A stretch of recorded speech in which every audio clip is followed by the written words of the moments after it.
अस्सलाम वालेकुम and welcome. आज हम थोड़ी सी बात करेंगे सीएसएस ऐसे की। और क्योंकि एग्ज़ाम नज़दीक आ रहा है तो बहुत सी एकेडमीज़ हैं जिन्होंने सेशन रखे हुए हैं, डिफरेंट किस्म के सेमिनार्स हो रहे हैं एंड पे। तो आज हम थोड़ा-सा डिस्कस करेंगे इन चीज़ों को, ख़ास तौर पे सीएसएस ऐसे के हवाले से जो मिथ्स और रियलिटीज़ हैं उनके बारे में थोड़ी-सी गपशप करेंगे। और you can post comments online और आप लोग जो है इसको डायरेक्टली यूट्यूब के ऊपर कमेंट कर सकते हैं। सबसे पहले जो सबसे मोस्ट इम्पोर्टेंट चीज़ है सीएसएस की जो अ, क्योंकि जो मेरा एक्सपीरियंस है, इसमें एक इम्पोर्टेंट फैक्टर ये होता है कि क्या आप जब एग्ज़ाम में जा रहे हैं, आपकी इंटेंट क्लियर है कि नहीं है? और same goes for every paper. लेकिन जो एसे का पेपर है ख़ास तौर पे, उसमें इतनी कन्फ्यूजन और कॉम्प्लेक्सिटी क्रिएट कर दी गई है कि स्टूडेंट्स जो हैं उनको समझ नहीं आती कि किसकी बात सुनें, किसकी ना सुनें। और I think it is very disheartening कि एकेडमीज़ में इतने ज़्यादा हाई रेट्स के ऊपर सिंपल सी चीज़ों की जिनकी इतनी वर्थ नहीं होती, सिर्फ़ स्टूडेंट्स का टाइम वेस्ट करते हैं, वहाँ पे बहुत ज़्यादा पैसे माँग रहे होते हैं। और वहाँ पे फिर इन रिटर्न के स्टूडेंट्स कुछ सीखें, एंग्ज़ायटी क्रिएट की जा रही होती है, उनको डराया जा रहा होता है कि पता नहीं एग्ज़ाम होगा, तो इतनी हाइप क्रिएट करते हैं कि अगले बंदे बहुत से तो एंड पे कहते हैं मेरी तैयारी नहीं है, हालाँकि तैयारी अच्छी खासी होती है। और ये सिर्फ़ एक बंदे की बात नहीं है, मोस्टली स्टूडेंट्स के साथ यही होता है, क्योंकि जब वो अकेडमीज़ में जाते हैं, तो अकेडमी का काम है आपको डराना।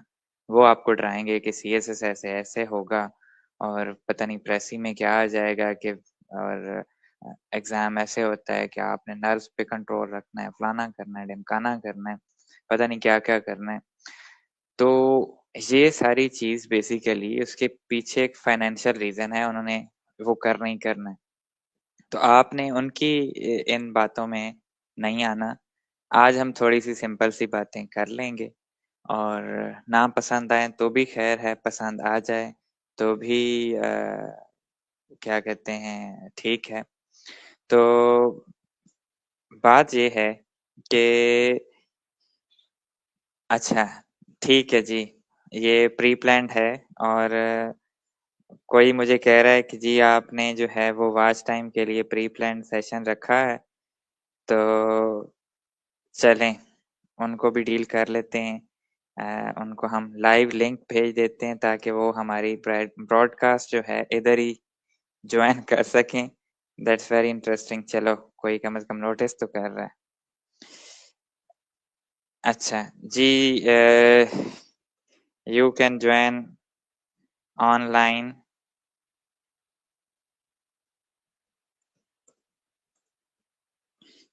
अच्छा, यही मसला है कि आप कोई भी काम करें तो लोग समझते हैं कि हम फाइनेंशियल के लिए कर रहे हैं। हम कोई भी पैसे के लिए नहीं कर रहे भाई, पैसा नहीं चाहिए आपसे। आप 2-4 मिनट हमारी वीडियो देख लेंगे, पहले कौन-सा मैं यहाँ से अरबों कमा रहा हूँ कि आप लोग देख लेंगे तो मैं और थोड़े से कमाने लग जाऊँगा। द प्रॉब्लम इज़ कि आई हैव सीन पीपल जिनके पास इतने पैसे ही नहीं हैं।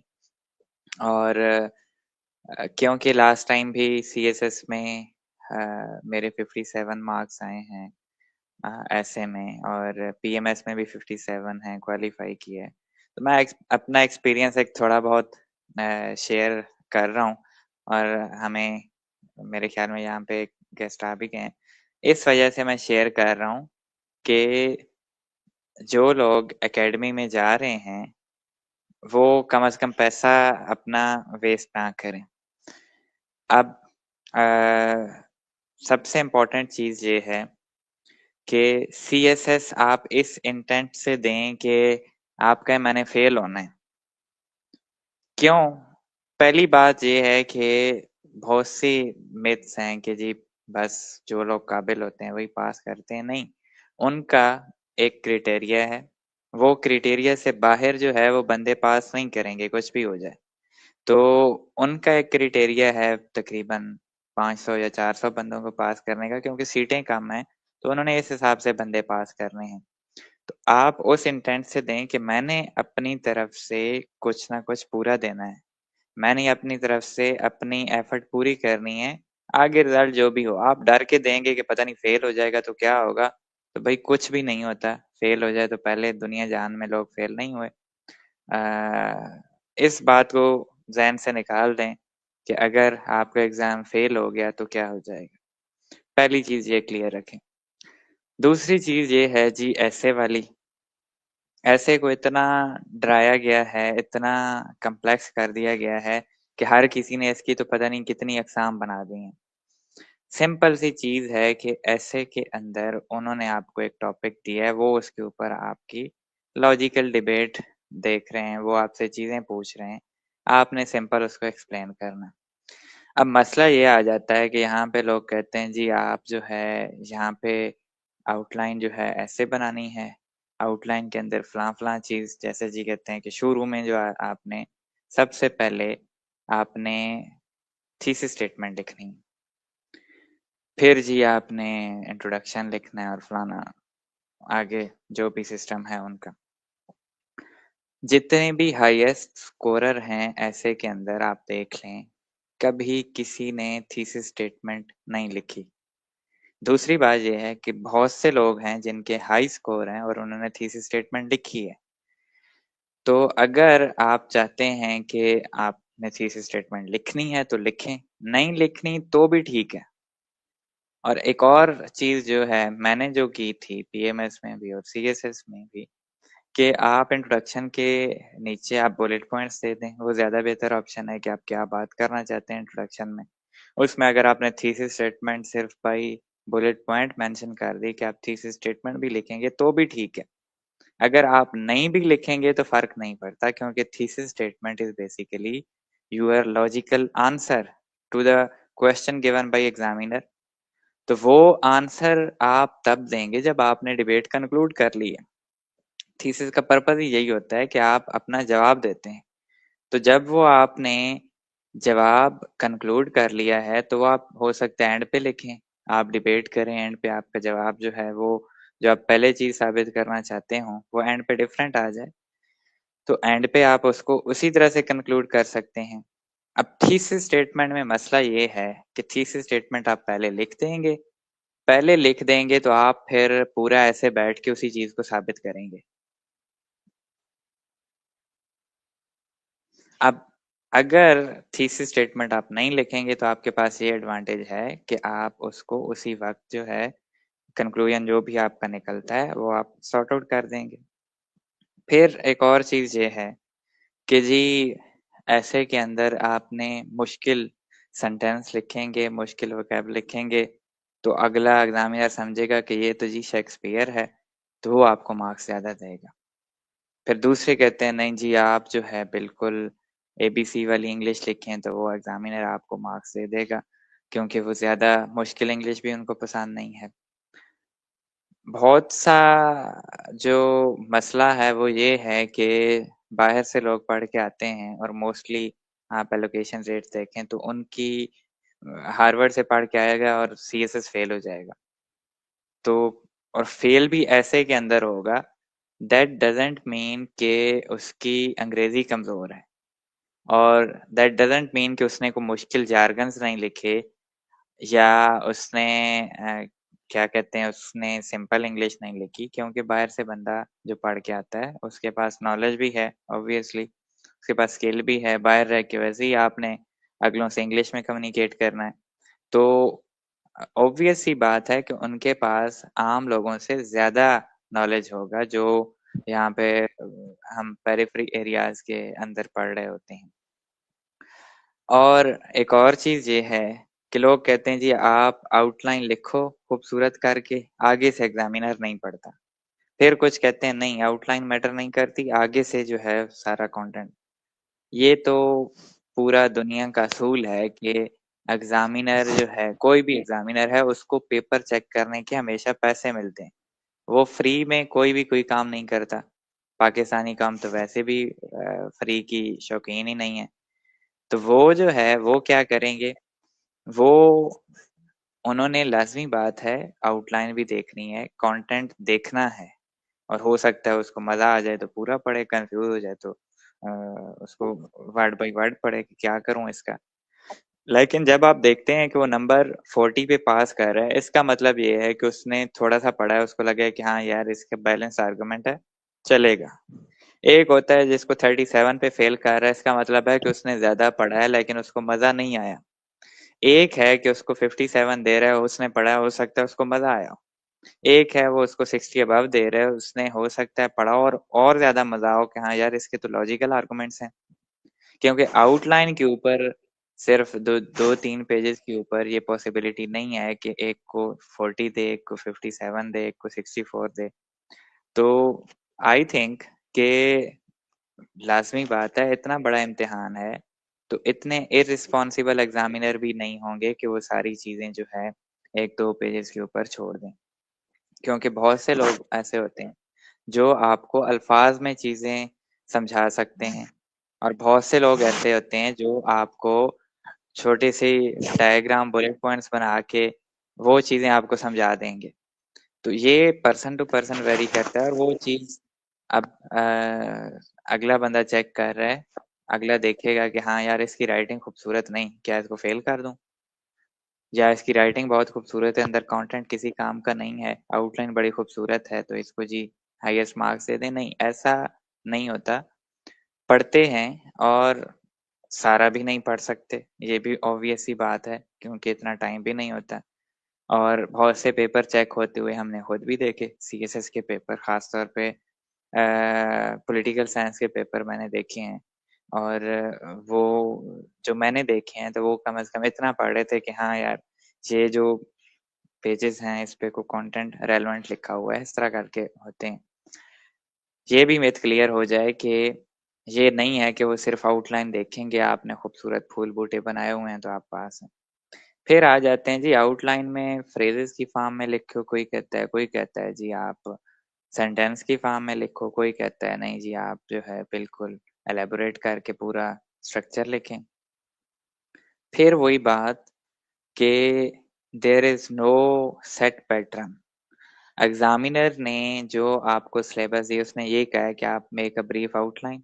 आ गया उन्होंने 3 चीज़ें लिखी हैं कि आप रीज़निंग के साथ, आप एक्सप्लेनेशन के साथ लॉजिकल आर्गुमेंट्स दें। अब आप फ्रेजेस की फॉर्म में अच्छा वो लिखते हैं, वो भी ठीक है। आप फ्रेजेस की फॉर्म में नहीं लिखते, लेकिन बात ठीक लिखते हैं, वो भी ठीक है। और आप सिंपल 2-3 वर्ड का बुलेट पॉइंट लिखते हैं, वो भी ठीक है। हाँ, अगर वो पॉइंट को हिट कर रहा है। तो इस चीज़ को भी क्लियर कर दें कि ये बिल्कुल भी अ सेट पैटर्न नहीं है कि आपने ये चीज़ लिखनी है। अब अकेडमीज़ ने इसको इस वजह से भी सेट पैटर्न बना दिए क्योंकि उन्होंने इस चीज़ के पैसे लेने हैं। तो वो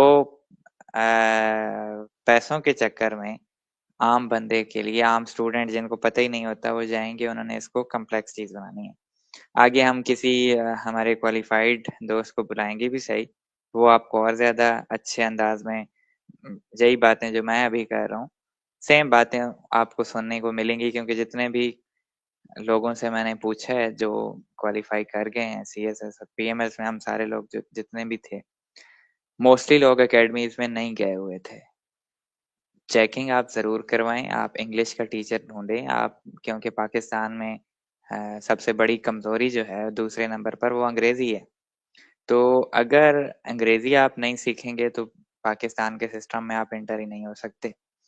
इस वजह से इंग्लिश का टीचर ज़रूर ढूँढें, लेकिन आप एक ही बात को पकड़ के, एक ही चीज़ को पकड़ के उसको डॉगमा ना बनाएँ कि ये है तो यही होगा बस, इसके अलावा कोई जो है वो पैटर्न सारे गलत हैं। हर किसी ने हर पैटर्न में पास किया हुआ है। आप जितनी भी अकेडमीज़ हैं लाहौर, कराची, हैदराबाद, पेशावर, इस्लामाबाद, हर किसी के पास आप देखते हैं रिज़ल्ट आता है, स्टूडेंट्स होते हैं और कुछ तो स्टूडेंट्स मैंने देखे हैं और मुझे भी पता है कि ये अकेडमी नहीं गया। लेकिन फिर वो इंटरव्यू प्रैक्टिस के लिए ज़ाहिर बात है देना पड़ता है, तो उनका नाम आ जाता है। अभी मेरे 2 दोस्तों ने क्वालीफ़ाई किया, हम पीएमएस में थे, उनका सीएसएस भी हुआ है। तो वो बेचारे इंटरव्यू के लिए आए हुए हैं और जैसे ही रिजल्ट आना है, उनका पीएमएस नहीं हुआ, सीएसएस का रिजल्ट आना है, एकेडमी ने ठोक देनी है तस्वीर कि जी मेरा स्टूडेंट था। हालाँकि वो सिर्फ़ अ क्या कहते हैं, इंटरव्यू की प्रैक्टिस के लिए गए हैं।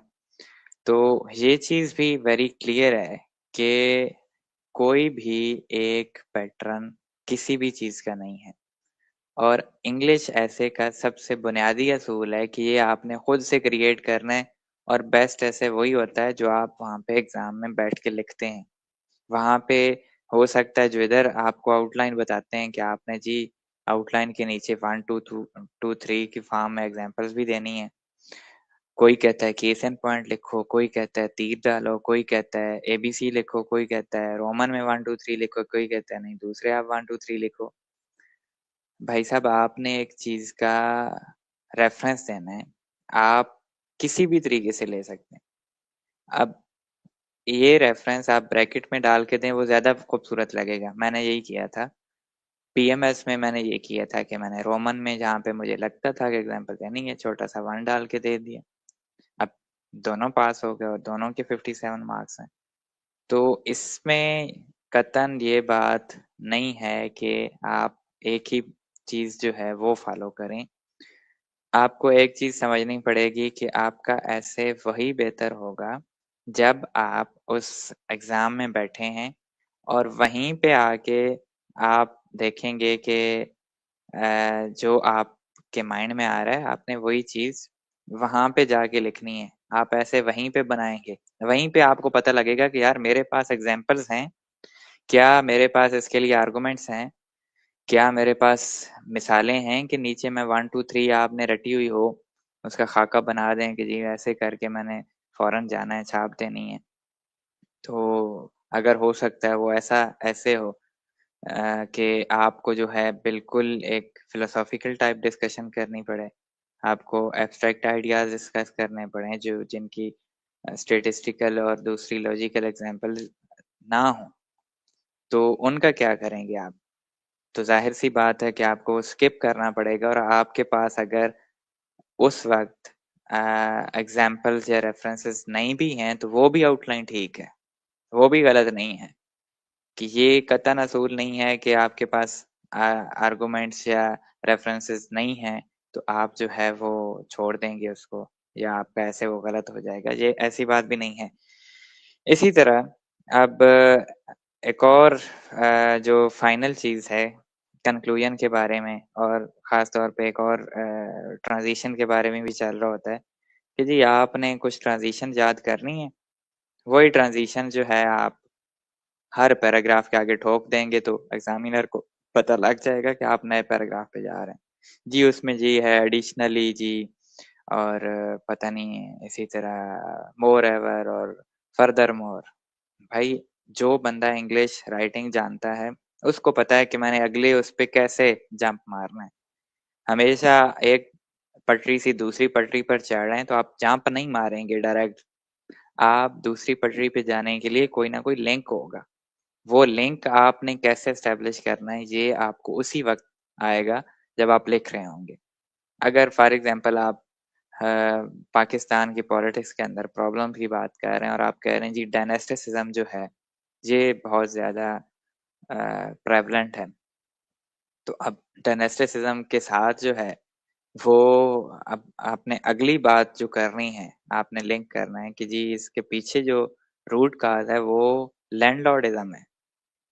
तो आप ये लाज़मी नहीं है कि additionally the root cause of जी नहीं, आप बेशक ऐसे ही शुरू करेंगे कि the root cause of this above mentioned या दिस डायनेस्टिसिज़्म या अफोर मेंशन्ड या अ, आप डायरेक्ट शुरू कर दें कि the root cause of dynasticism in Pakistan is landlordism, तो वो भी ठीक है। क्यों? वो सेंस कन्वे कर रहा है कि आपने डायनेस्टिसिज़्म को एक्सप्लेन कर लिया, अब आप अगली चीज़ पे आ गए हैं। तो उस चीज़ पे जब आप आएँगे, तो वो अगले को पता चल जाएगा कि आप नई अ, आर्गुमेंट पे आ गए हैं। तो ये चीज़ें छोटी-छोटी हैं जो आपके एसे को डिफरेंट बनाएँगी, वो अ, डिस्टिंक्ट होगा। डिस्टिंक्शन इस वजह से ज़रूरी है कि अकेडमी से पढ़े हुए सारे लोग यही कर रहे होंगे। एडिशनली, फर्दरमोर, मोरएवर ये चीज़ों से आपने बचना है। अगर आपने ऐसे को डिस्टिंक्ट बनाना है, आप ऐसे खुद से क्रिएट करेंगे। वही आप पैटर्न फ़ॉलो करेंगे, हो सकता है 50 बंदे का, 100 बंदे का उसी हाल में बैठे हुए सेम पेपर हो और सेम सेट पैटर्न हो, तो देयर आर लाइकली चांसेस कि एग्ज़ामिनर अब उसमें से सॉर्ट आउट करना बड़ा मुश्किल हो जाएगा, क्योंकि सारों का एक ही स्टाइल है। हमेशा डिफरेंशिएशन मैटर करती है, चाहे वो थर्ड क्लास ही क्यों ना हो, लेकिन डिफरेंट होना ज़रूरी है। ये चीज़ बहुत ज़्यादा मैटर करती है। आपने ये चीज़ ज़हन में रखनी है कि आपने दूसरे से डिफरेंट बनना है।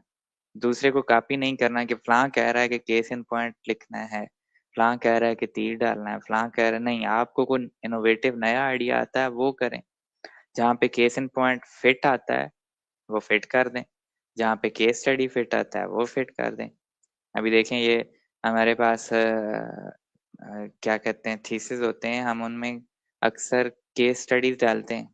कहीं पे हम वैसे एक्सप्लेनेशन दे रहे होते हैं, तो वो चलो एकेडमिक राइटिंग इज़ डिफरेंट, लेकिन वो भी चल रही होती है, वो एक्सेप्टेड है। यहाँ पे सिर्फ ये है कि आपने उसी चंद पैराग्राफ्स के अंदर उस चीज़ को बताना है कि आप मिसाल दे रहे हैं या जो भी कर रहे हैं। तो ये चीज़ आपने लाज़मी अपने माइंड में रखनी है और फाइनली कंक्लूजन जो है वो बहुत इम्पोर्टेंट है। जब तक आप कंक्लूड नहीं करेंगे तो आप उसको ख़त्म नहीं कर सकते।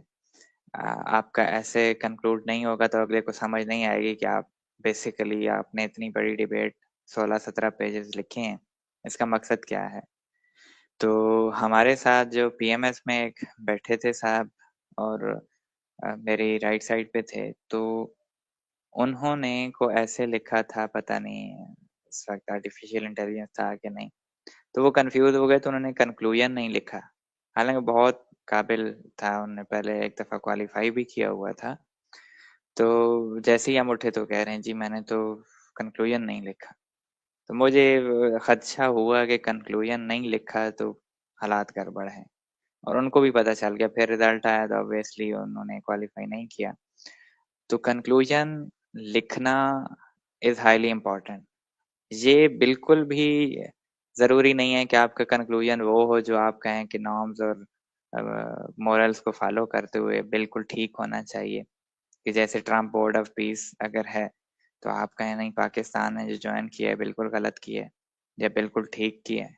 नहीं, इसकी प्रैक्टिकल नेसेसिटीज़ के ऊपर बात करके आप फिर एक मिडल वे निकालते हैं कि क्या ये जॉइन करना ज़रूरी था, नहीं था। अगर पाकिस्तान ने जॉइन किया भी है बोर्ड ऑफ पीस, अभी इस पे तो क्वेश्चन आना मुश्किल है, लेकिन गज़ा पीस डील के ऊपर या वर्ल्ड वार जो अभी सिचुएशन चल रही है, तो मोस्ट प्रोबेबली इसके रेलेवेंट वो ऐसे आएँगे, इंटरनेशनल ऑर्डर के ऊपर आएँगे। तो उनके ऊपर जब आप डिबेट करेंगे, तो बहुत से लोग कहेंगे जी अमेरिका जो है वो डिसरप्ट कर रहा है वर्ल्ड ऑर्डर को जो खुद इसने एस्टेब्लिश किया, इसका मतलब कि जी रूल बेस्ड ऑर्डर खत्म हो रहा है। नहीं, अमेरिका जो है अगर रूल बेस्ड ऑर्डर से एक्सक्लूड कर रहा है, तो आप ये देखें कि 193 यूएन के मेंबर हैं, तो 180 मेंबर जो हैं वो यूएन के साथ खड़े हैं कि नहीं यूएन डिसॉल्व नहीं होगी, नहीं जी अमेरिका के अपने अलाइज कनाडा हो गया, यूरोप हो गया, वो still they are calling for rule based order. तो ये जो भी कंक्लूजन है वो आपके सिर्फ डिबेट को समराइज करे और उसके लॉजिकल जो है वो मीनिंग्स निकाले, तो वो कंक्लूजन सही है। उसमें मॉरल डायमेंशन नहीं है कि जो मॉरली करेक्ट कंक्लूजन होगा तो वो ठीक है। सिमिलरली आपका time management is highly important. अभी आप लोगों के पास आई गेस मुश्किल से 7-8 दिन हैं। तो बहुत से लोग जो हैं अभी रिवीजन पे लगे हुए हैं। कोशिश करें डेली का एक ऐसे अभी आप मामूल बना लें, लिखें ताकि आपकी प्रैक्टिस हो, क्योंकि टाइम की किल्लत होती है, टाइम मैनेज करना इज़ हाइली इम्पोर्टेंट। आपको एक चीज़ आती है, दूसरे अगर हम पेपर्स की बात करें, तो ये ना हो कि आप एक ही चीज़ के ऊपर लगे रहें और उस चीज़ के ऊपर जिसके ऊपर आपको आता है और आप आता भी हो तो उसको बैलेंस रखें। बहुत से लोग ये गलती करते हैं कि 10 पेजेज़ लिख लिए और 10 पेजेज़ लिखने के बाद उनको याद आया कि यार आगे 3 सवाल रहते हैं, 3 में से जो है मुझे 2 फिर गुज़ारा आते हैं, तीसरा नहीं आता। तो वो 3 क्वेश्चन करके चौथे वाले पे फिर 2 पेज लिखेंगे तो टाइम खत्म। ये काम नहीं करना। आपको जितना भी अच्छा क्वेश्चन आता है, आप डिसाइड करें पहले कि मैंने हर क्वेश्चन को जो है वो 6 टू 7 पेजेस देने हैं, लॉजिकल आंसर्स देने हैं। ये नहीं कि पेज भरने हैं, मतलब लॉजिकल आप 6 पेज, उसके पेजेस बड़े ज़्यादा होते हैं, 6 और मैक्सिमम आप 7 कर लें। तो 6 तक ही रखें तो वो ज़्यादा बेहतर है। जो लोग खुला लिखते हैं वो 7 तक ले जाएँ। तो ये नहीं है कि आपने पहले के 11 ही लिखने हैं और फिर बाद में आप कम होते जाएँ, तो वो फिर अगले को इम्प्रेशन ये जाएगा कि यार पहला क्वेश्चन तो इसने 9 पेज लिखे हुए हैं, दूसरे के 7 हैं, तीसरे के 5 हैं, चौथे के 3 हैं। इसका मतलब इसको आहिस्ता-आहिस्ता चीज़ें कम होती गईं। आप सारों को एक बैलेंस में रखें। आप 6, 4, 24, 25 पेज होते हैं, 6, 4, 24 पे रखें। लॉजिकल आप पूरे खूबसूरत करके लिखें, उसमें चलेगा। और एमसीक्यूज़ का बहुत बड़ा मसला है कि जी एमसीक्यूज़ की तैयारी कहाँ से करें? कोशिश करें हर पेपर से पहले आजकल जो चैट जीपीटी है, चैट जीपीटी ने मुश्किलें आसान कर दी हैं। तो जाने से पहले चैट जीपीटी को जिस चीज़ का पेपर है उसको कहें मुझे 50 एमसीक्यूज़ दें।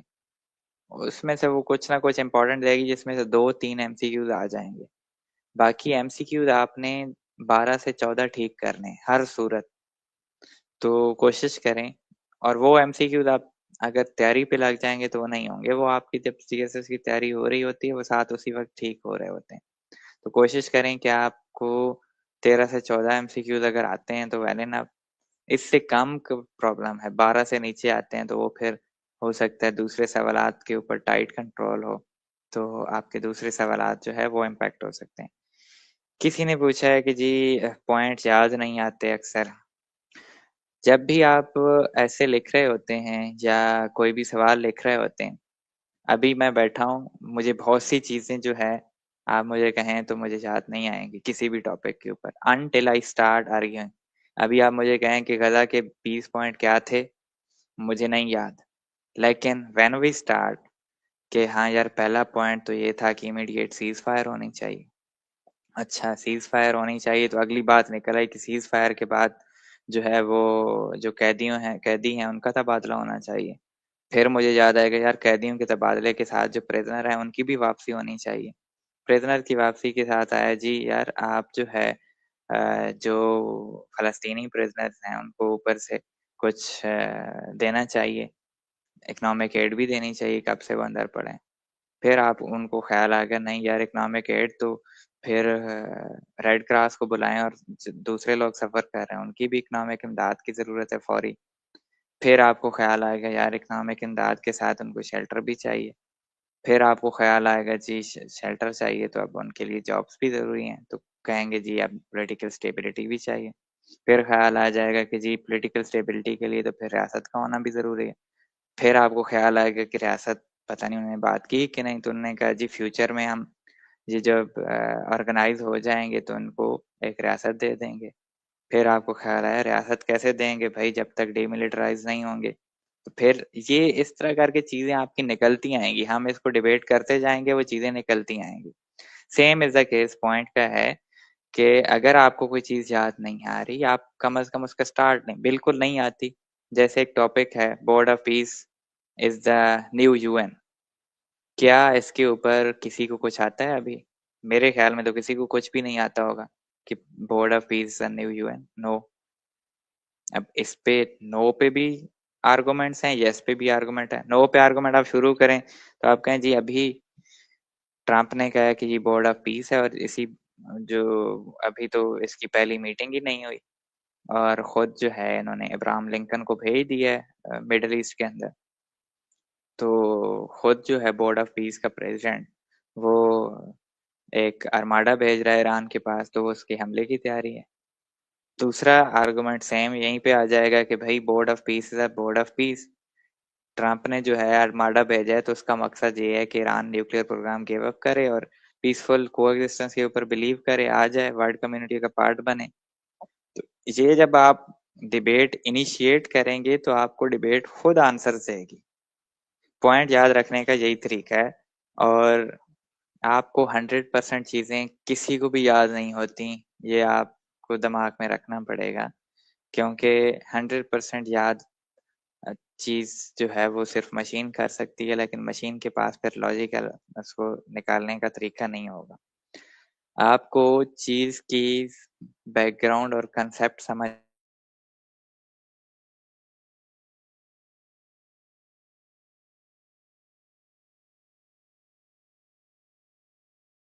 उसकी पता नहीं है, और डायमेंशन अगर आपको नहीं पता तो इसका मतलब कि आपको कुछ भी नहीं पता कि क्या पूछा जाएगा। अनटिल वो आपसे पूछा नहीं जाएगा, तब तक आप कुछ भी नहीं कह सकते कि आपको चीज़ आती है कि नहीं। इसी जैसे हम बोर्ड ऑफ पीस की मिसाल ले रहे थे, या कोई और बिल्कुल अननोन टॉपिक ले लें, जैसे ये है क्या कहते हैं, बड़ा फेमस टॉपिक है कि development in sciences has start the progress of human civilisation. अब आपके पास क्या आर्गुमेंट्स हैं? बहुत से लोग कहेंगे हाँ जी, मोरल बिल्कुल प्रोग्रेस स्टार्ट हो गई है, इंसान करप्ट हो गया है। आपके पास इसी तरह के हजारों आर्गुमेंट हैं। लेकिन जब आप डिबेट इनिशिएट करेंगे कि आपके पास और आर्गुमेंट आएंगे कि डेवलपमेंट इन साइंसेस ने आपकी लाइफ साइकिल भी इंक्रीज कर दी है, आप दुनिया को छोड़ के और एक्सप्लोर कर रहे हैं, मिशन एक्सप्लोर कर रहे हैं कि कहीं और भी जो है वो जगह हैं, सियासी स्पेस में जगह हैं जहाँ पे नई लाइफ हो सकता है हो। इसी तरह आपके पास ये है कि आपने डेवलपमेंट ऑफ साइंस की वजह से जो है, मैं बैठ के कम से कम पूरी एक कम्युनिटी से विदाउट वहाँ पे मौजूद हुए बात कर रहा हूँ, आप लोग भी डिफरेंट जगह पे हैं। तो इसी तरह और हजारों आर्गुमेंट हैं कि डेवलपमेंट ऑफ साइंसेस की वजह से ही आज जो माल्थुसियन नाइटमेयर था उसका खतरा टल गया, कि जी थॉमस माल्थस ने कहा था कि जी इतने इंसान बढ़ जाएंगे कि प्रोडक्शन कम हो जाएगी तो कोलैप्स की तरफ सिविलाइजेशन बढ़ेगी। लेकिन प्रोडक्शन तो इतनी हो गई है, दुकानों में मार्केटों में चीजें गल रही हैं खाने पीने की। वो अलग बात है कि एक एलीट तबके ने कैप्चर की हुई है। इसी तरह until you start a debate, आपके दिमाग में चीजें स्टोर होती हैं, सबकॉन्शियस माइंड है आपका। आपके सबकॉन्शियस माइंड में आप कोई भी चीज पढ़ें वो स्टोर हो रही होती है। आप अक्सर नोट करते हैं कि आपको वहमो गुमान होता है कि ये चीज कहीं पे हुई है, क्योंकि वो सबकॉन्शियस माइंड में कहीं ना कहीं हो रही होती है, वहां पे स्टोर होती है। जब भी वक्त आएगा वो चीज निकल आएगी। जब भी वक्त आएगा, आप लोग बैठे होते हैं, एक ही जो टॉपिक है वो बहुत से लोग होते हैं। जैसे मैं अभी आप लोगों को कहूँ कि यार आप पाकिस्तान की जो इकॉनमी है उसके ऊपर जो है आप गपशप करें। अब वैसे तो मैं पूछूं तो किसी को नहीं पता होगा, लेकिन हम शुरू करेंगे यार पाकिस्तान की इकोनॉमी में क्या मसले हैं, हर बंदे के पास 50 आर्गुमेंट आ जाएंगे। क्यों? वो उसके सबकॉन्शियस माइंड में चीजें स्टोर हो रही हैं, वो सुन भी रहा है, वो कहीं से पढ़ भी रहा है, वो कहीं से देख भी रहा है, एनालाइज भी कर रहा है। तो वो फिर सबकॉन्शियस माइंड जरूरत के टाइम के ऊपर वो चीजें लेके आएगा। वो आपको फिर उसकी जरूरत नहीं है कि पता नहीं मुझे चीज आती है नहीं आती, वो उस चीज का आप गम फिर भूल जाएं। इसी तरह एक और इशू ये है कि जो दूसरे पेपर्स हैं उनमें अक्सर ये होता है कि जो भी क्या कहते हैं कि आप शुरू करते हैं क्वेश्चंस वगैरह, तो वहां पे ये आता है कि यार कंटेंट लिखें कि हेडिंग लिखें। और बहुत से लोग जो हैं, जो ज्यादा पढ़े लिखे हैं, वो इस वजह से फेल होते हैं, इंक्लूडिंग भी मेरे नंबर कम आए मेरे अपने सब्जेक्ट में। पाकिस्तान इंडिया हिस्ट्री पढ़ पढ़ के हमारा मुंह पीछे की तरफ हो गया, लेकिन मार्क्स इतने कम आए कि बंदा कहता था भाई क्या सिचुएशन है। वो इस वजह से कम आए कि हम कंटेंट पे बिलीव करते हैं कि ये चीज इम्पोर्टेंट है, ये मुझे आती है और ये लॉजिकल है। लेकिन क्योंकि एग्जाम है एफएससी की तरह, आप जिस तरह एग्जाम देते थे ये वही बोर्ड का एग्जाम ही आप समझे। इसमें आपने कोशिश करना है कि हेडिंग जरूर दें, अच्छी हेडिंग्स दें, ज्यादा दें। बहुत भी लंबी, अब अक्सर ये लोग होते हैं कि ऐसे करके एल लिखेंगे तो जो 4 लाइनों पे आ रहा होगा, हेडिंग लिखेंगे 4-5 लाइनें तो हेडिंग पे आ जाएंगे। कोशिश करें आप हेडिंग्स दें, अच्छी दें, रेलेवेंट दें, और अगर आपके पास डेटा है उसको पुट करें, चार्ट बना सकते हैं तो वेल एनफ, नहीं बना सकते तो भी खैर है। फ्लो चार्ट नहीं बनता, लोग उसमें ठोकते हैं तो फिर वो पेपर बिल्कुल ही क्या कहते हैं चेंज हो जाते हैं। और इसमें ये ज़रूरी नहीं है कि आप फ्लो चार्ट्स और वो बनाएं, हर क्वेश्चन में फ्लो चार्ट्स की ज़रूरत नहीं होती। अब हमारे एक ऐसे आया था कि राइट एन ऐसे, क्वेश्चन आया था इंडो पाक हिस्ट्री में, राइट एन ऐसे ऑन सुल्तान ये शेरशाह सूरी के ऊपर, एडमिनिस्ट्रेशन के ऊपर। अब ऐसे वो खुद कह रहा है कि ऐसे लिखो भाई, अब उसमें आप हेडिंग देंगे तो मसला होगा, क्योंकि एग्जामिनर खुद कह रहा है ऐसे लिखें, उसको हेडिंग्स की जरूरत ही नहीं है, उसने कह दिया आपको ऐसे, आप ऐसे लिखें। जिस क्वेश्चन में आपको बस क्वेश्चन पूछ रहा है चाइना पाकिस्तान रिलेशंस, तो आपके पास पूरा हिस्ट्री है, आप उनको फिर हेडिंग्स नहीं देंगे, टाइम पीरियड में डिवाइड नहीं करेंगे तो वो मसला होगा। बहुत दफा केस इन पॉइंट याद नहीं आते। केस इन पॉइंट यही बात मैंने पहले भी की है कि केस इन पॉइंट लिखना जरूरी नहीं भी है। मतलब ये नहीं है कि आप हर सूरत केस इन पॉइंट लिखेंगे तो पूरा होगा। एक हो सकता है आपने एक आर्गुमेंट दिया, उसका केस इन पॉइंट आपको आता हो, दूसरा आर्गुमेंट हो सकता है आपको केस इन पॉइंट नहीं आता, छोड़ दें। इसमें कोई दो राय नहीं है कि आपको अगर आपने 14 आर्गुमेंट्स दिए हैं, 14 पैराग्राफ लिखे हैं और 14 के 14 के केस इन पॉइंट आपको पता होने चाहिए, तो इसकी टेंशन ना लें। अगर आपको 14 में से 7 के आते हैं, जिनके आते हैं लिख दो, जिनके नहीं आते वो जब आप लिख रहे होंगे ना, इसी वजह से मैं कह रहा हूँ कि जब आप डिबेट इनिशिएट करेंगे तभी वो चीजें निकलेंगी। डिबेट इनिशिएट नहीं करेंगे वो चीज बाहर नहीं आएगी।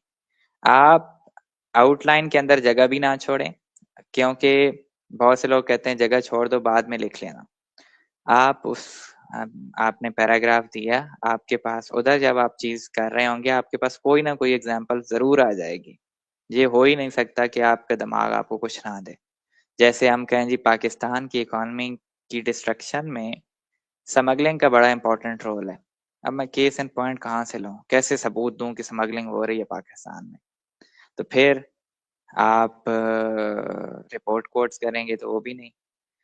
फिर आप यूं करेंगे कि जैसे पाकिस्तान ने तोरखम बॉर्डर बंद किया, तो पेरीफ्रीज के अंदर से और अफगानिस्तान के अंदर वो हंगर की रेशो बढ़ गई है। अब इसका भी मेरे पास सबूत नहीं है कि कैसे बढ़ गई है। तो फिर आप ये कह सकते हैं कि अफगानिस्तान की आउटरीच रीच जो है वो इंडिया के साथ इकोनॉमिक इश्यूज के हवाले से ये बात का सबूत है कि पाकिस्तान ने जैसी स्मगलिंग रोकी तो अफगानिस्तान के थ्रू जो चीजें जा रही थी पाकिस्तान से स्मगल होके वहां, वो रुक गई। मतलब डिबेट इनिशिएट होगी तो आपके पास कोई ना कोई जवाब जरूर आ जाएगा। अब एक और इम्पोर्टेंट फैक्टर है, इशू है, जो कि सब्जेक्ट है जो कि बहुत इजी लिया जाता था लेकिन आजकल बहुत नुकसान करने लग गया, दैट इज इस्लामियात। और इस्लामियात जो है वो ट्रेडिशनल आ भी नहीं रहा, कि ये नहीं है कि तौहीद के ऊपर नोट लिखें और आपको आयतें भी आती हैं और आप सारा कुछ खूबसूरत करके लिख दें। लास्ट टाइम जो भी इस्लामियात आई कि जी आप एक्सप्लेन करें, पीएमएस में भी जो आई कि हॉली प्रॉफिट की एडमिनिस्ट्रेशन से हम कैसे सीख सकते हैं, पाकिस्तान की एडमिनिस्ट्रेशन कैसे बेहतर कर सकते हैं।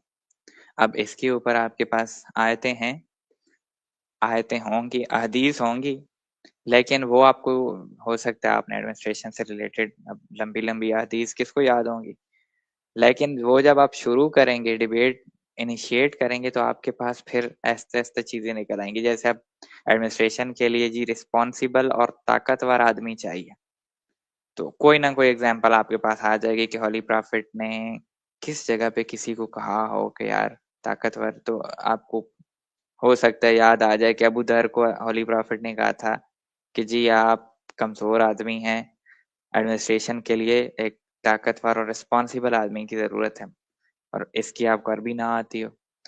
तो आजकल वो ओपिनियन बेस्ड क्वेश्चन पूछने लग गए हैं और इसके लिए आपको फिर बुक रेफरेंसेस भी चाहिए होते हैं। हमने सिर्फ एक ही इस्लामियात की बुक पढ़ी होती है, तो अब तो जिनका आ गया है वो सिर्फ बुक के नाम सिर्फ मेंशन कर दें वो भी जरूरी है।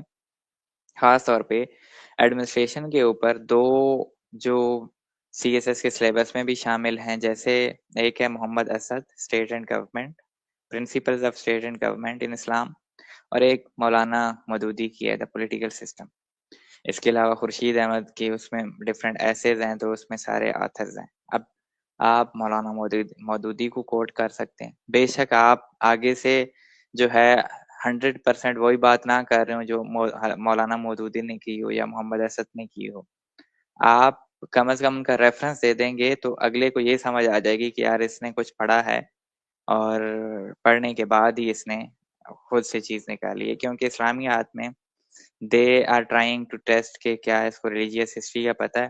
क्योंकि पहले तो सिंपल से चीज, ज़कात कब नाजिल हुई और इसकी क्या फायदे नुकसान हैं, फायदे हैं, नुकसान तो खैर नहीं है। और क्या कहते हैं कि रमजान के जो है वो क्या असरात हैं। अब ये ट्रेडिशनल सवालात हैं। लेकिन जब आपसे हम पूछेंगे इस्लामियात के अंदर कि जी जस्टिस सिस्टम के ऊपर आप नोट लिखें और पाकिस्तान का जस्टिस सिस्टम क्यों लैग कर रहा है, फिर आप कंपैरेटिव एनालिसिस करेंगे तो वो चीज़ जो है वो अगले को क्लिक करेगी। और उस कंपैरेटिव एनालिसिस के लिए फिर आपको ज़रूरी है कि कुछ ना कुछ रेफरेंस पता हो। अब जुडिशियल सिस्टम जो है इसके ऊपर मौलाना मौदूदी को आप ऐसे ढूंढेंगे। मोहम्मद असद ने ये स्टेट एंड प्रिंसिपल वाले में बहुत अच्छे से लिखा हुआ है।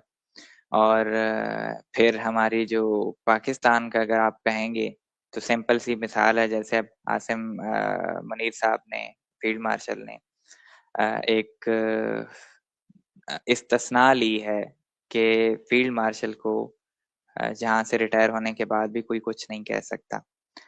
लेकिन हॉली प्रॉफिट ने एक एग्जाम्पल सेट की, और जब एक खानदान ने चोरी की, वो हजरत फातिमा वाली एग्जाम्पल सबको पता है, तो आपके पास वैलिड एग्जाम्पल है। लेकिन ये लिखेंगे तो उम्मीद है कि मुल्क में भी नहीं होंगे।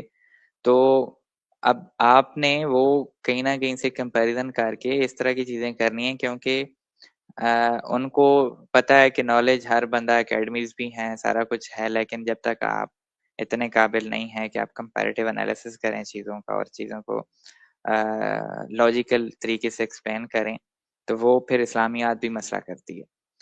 इस्लामियात के अलावा सबसे जो इंटरेस्टिंग सब्जेक्ट है वो पाकिस्तान और करंट अफेयर। इसमें मोस्टली लोग जो है वो मतलब चीजें पता होती हैं, नंबर कम आते हैं, वो उनका इशू है, वो आपका इशू नहीं है। क्योंकि साल से आप लोग करंट अफेयर कर रहे होते हैं, चीजें देख रहे होते हैं। जैसे अब यूनाइटेड नेशन के ऊपर क्वेश्चन आना है कि ये रेलेवेंट है कि नहीं है। अब मैं 100 आर्गुमेंट भी दे सकता हूँ कि ये रेलेवेंट है, 100 दूसरे भी दे सकता हूँ कि नहीं अभी तक है। तो इसके ऊपर ये है कि करंट अफेयर के ऊपर कोशिश ये होनी चाहिए कि आपके 10 से 15 एमसीक्यूज ठीक जरूरी है। अगर ये ठीक नहीं होते तो फिर वो मसला बन जाता है। फिर इसमें जनरल नॉलेज में मैथ आ जाती है। मैथ तो हम सोशल साइंसेस के स्टूडेंट्स को आती नहीं है, तो मैथ वाला पोर्शन अक्सर लोग छोड़ देते हैं। लेकिन कोशिश करें कि आखिरी 2-4 दिनों में आप कम से कम ये परसेंटेज वाले क्वेश्चन, फार्मूले देख लें। इसके अलावा कोई ना कोई सिंपल अलजबरा वो हो जाता है। और कुछ ना कुछ इंटरेस्ट रेट के ऊपर पक्के क्वेश्चन आ रहे हैं कि जी 5 रुपए की उसने प्याज ली, उसके ऊपर 3% इंटरेस्ट रेट लगा, साल के बाद जो है उसने वापस किए कर्जा, तो कितना वापस किया। तो इंटरेस्ट रेट हमेशा ये याद रखें कि इंटरेस्ट रेट ने सालाना ही होना है, इंटरेस्ट रेट मंथली नहीं होता। तो ये फार्मूला सीख लेंगे तो साल के बाद उसने रिटर्न करना है 3%, तो 5 का 3% जमा करके कि जी इतने रिटर्न करेगा। तो कुछ जो हो सकते हैं ताकि आपके 8-10 नंबर भी उधर से आ जाएं तो वो काफी है। बाकी रही बात पाकिस्तान अफेयर की, पाकिस्तान अफेयर इतना मुश्किल सब्जेक्ट नहीं है। कंट्रोवर्शियल चीजें आ जाती हैं। लास्ट टाइम को क्वेश्चन आए थे कि जी मिलिट्री दौर में इकोनॉमिक डेवलपमेंट हुई कि पॉलिटिकल इंस्टेबिलिटी आई। अब दोनों चीजें हुई हैं, पॉलिटिकल इंस्टेबिलिटी भी आई और डेवलपमेंट भी हुई। तो इस तरह की चीजों को बैलेंस लेके चलना है। और कोशिश करें खूबसूरत लिखें और टू द पॉइंट लिखें, एकेडमीज वाले सेट पैटर्न से निकलें, और जो आपके दिल में आता है वो वही ऐसे उधर जाके लिखें। उधर जाके आप जब ऐसे लिख रहे होंगे, जो माइंड में आता है वो सारी कॉम्प्लेक्सिटी भुला के कि एकेडमी तो ये कहा था, अगर मैंने थीसिस स्टेटमेंट लिखी नहीं लिखी तो ये तो फेल हो जाएगा, या ऊपर लिखूं नीचे लिखूं उल्टी लिखूं, क्या करूं थीसिस स्टेटमेंट का। तो उसको भूल जाएं। आपने सिंपल टॉपिक देखना है, आपको लगता है कि यार 3 टॉपिक ये हैं, आप उन 3 में से सिलेक्ट करते हैं, आप उस टॉपिक के ऊपर एंड पे जाके बुलेट पॉइंट्स लिखें। जितने आते हैं, चाहे थर्ड क्लास भी आता है, लिखें। जब आपके पास 25-30 बुलेट पॉइंट्स आ जाएंगे, वो फिर आप उनको मार्च करके एक-एक इम्पोर्टेंट बनाते जाएंगे, उनमें सेलेक्ट करें 15, 16, 17, 18, मैक्सिमम 18 तक सेलेक्ट कर लें तो 18 पैराग्राफ आप सुकून से लिख सकते हैं 3 घंटे के अंदर। उनको लॉजिकल तरीके से एक्सप्लेन करें, आउटलाइन का तरीका कोई भी अपनाते हैं वो ठीक है, until and unless you are hitting the bullseye। आप सीधी बात लिख रहे हैं, टू द पॉइंट लिख रहे हैं, और जो चीज वो पूछ रहे हैं उसका जवाब दे रहे हैं। अब हमारे टाइम पे एक टॉपिक था जिसमें मेरे मार्क्स 57 आए। दोनों मैंने गवर्नेंस रिलेटेड किए। पीएमएस के अंदर था कि ideal governance model for Pakistan.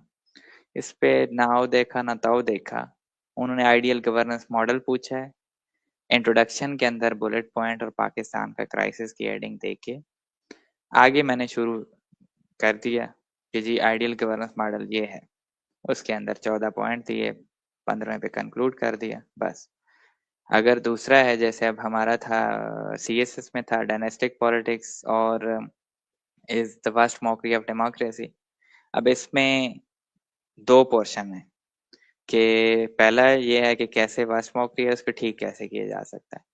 तो उसमें भी वही इंट्रोडक्शन आपने एक पैराग्राफ इसमें आप एक्स्ट्रा दे सकते हैं एक्सप्लेनेशन के लिए कि डेमोक्रेसी क्या चीज़ है, डायनेस्टिक पॉलिटिक्स क्या चीज़ है, आप उसको समझा दें। पता तो उसको होगा, आप समझा दें कि डायनेस्टिक पॉलिटिक्स जो है वो फैमिली की हुकूमत है, डेमोक्रेसी में लोगों का रोल होता है, लोगों की भलाई होती है, होती नहीं है वैसे। तो वो आप करेंगे तो उसके बाद आप टू द पॉइंट आए कैसे गलत है, वस्ट मॉकरी है, क्योंकि वो पहले से उसने आपको क्वेश्चन दे दिया। इसकी 2 राय नहीं है कि आप ये कहें कि नहीं डायनेस्टिक पॉलिटिक्स तो मॉकरी है ही नहीं, ये तो बहुत अच्छी चीज है। तो सिंपल सी बात पूछिए, आप वही एक्सप्लेन करें, उसके बाद आप उसको ठीक करने के लिए अगर आपके पास सोल्यूशन है वो दे दें, बात खत्म करें। तो होप के जो भी आप अटेम्प्ट करेंगे वो अगर इस इंटेंट से करेंगे कि मेरे पास कोई सेट पैटर्न नहीं है, जो आपका पैटर्न बेहतर लगे वही अपनाएं। आपके पास केस एंड पॉइंट या रेफरेंस या एबीसी नीचे एक्स्ट्रा एग्जांपल याद नहीं रहती, एक आध की नहीं रहती तो खैर है। और सारों की हो सकता है वो आपको ना आए, ये तो पॉसिबिलिटी नहीं है कि सब कुछ आपको आता हो। तो जितना आता है वो एक्सप्लेन करें वही काफ़ी है, और इंशाल्लाह रिजल्ट अच्छा आएगा। होपफुली आपको चीज़ें जो है वो क्लियर नहीं भी हुई तो आगे फिर कोशिश करेंगे, छोटा मोटा सेशन रखेंगे। और see you, best of luck, best wishes आपके लिए। और एक खौफ की जंजीरें तोड़ के एग्जाम को एग्जाम समझ के दें। एंग्जाइटी बनाएंगे तो जिसम वैसे ही फिर आपको उस तरह के रिफ्लेक्सेस जो हैं वो देगा। आप डरे हुए होंगे एग्जाम से पहले तो पहले ही आपको डरा देंगे। एक और चीज ये करें कि एग्जाम से पहले कोशिश करें कि किसी से ये ना पूछें कि फलां चीज क्या थी, और कोई आपसे ये पूछे भी कि फलां चीज क्या थी तो आप उसको ये ना बताएं कि यार तो ये चीज थी। तो हाँ, अगर कोई बहुत ज़्यादा इम्पोर्टेंट है, कोई कह रहा है वो नोट कर लें। लेकिन पेपर से अगर आप 15-20 मिनट पहले चीज़ें डिस्कस करेंगे, वो आपके लिए नुकसानदेह है, क्योंकि वो आप कन्फ्यूज़ होंगे। आपको चीज़ हो सकता है वो आती हो, लेकिन पेपर से पहले जब आप डिस्कस करेंगे और कोई आपसे कोई चीज़ पूछ लेता है उसमें से टेक्निकल या ऐसी चीज़ जो आपको आती है लेकिन उसमें एक आध पॉइंट आपका मिसिंग है, अगले को आती है वो आपसे पूछ लेगा, खामा-खा में आपको कन्फ्यूज़ करेगा। फिर आपको एंग्जाइटी होगी कि ये चीज़ नहीं आती तो फलानी आती है, फलानी नहीं आती, ढिमकानी आती है। इस चीज़ से भी निकलें और कोशिश करें कि पेपर से पहले रिलैक्स करें।